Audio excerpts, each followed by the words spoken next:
నమస్కారం. పోలీస్ వారు రాజకీయ నాయకుల యొక్క చొరవతోటో లేదా ఏదో ఒక వ్యవస్థ చొరవతోటో వారి యూనిఫామ్ని సంపాదించుకోరు.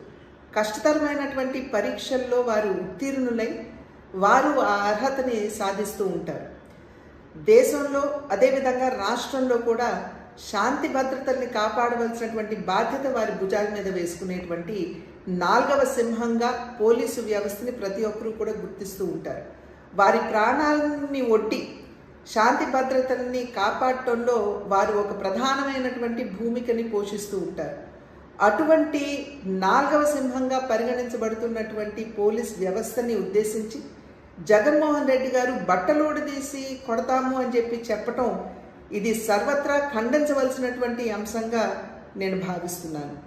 ఈరోజు ఏదైతే రామగిరిలో జరిగిందో, రామగిరి సత్యసాయి జిల్లాలో ఉన్నటువంటి సందర్భంలో సత్యసాయి జిల్లా ఎస్పీ ఒక మహిళ అనేటువంటి విచక్షణ కూడా కోల్పోయి ఈ రకంగా వ్యాఖ్యానించడం అనేది ఇది సమంజసం కాదు అని చెప్పి జగన్మోహన్ రెడ్డి గారికి తెలియజేస్తున్నాం. ఈరోజు ఈ పోలీస్ వ్యవస్థలో దగ్గర 5,000 మహిళలు ఉన్నారు అనేటువంటి విషయాన్ని జగన్మోహన్ రెడ్డి గారు గుర్తించాలి.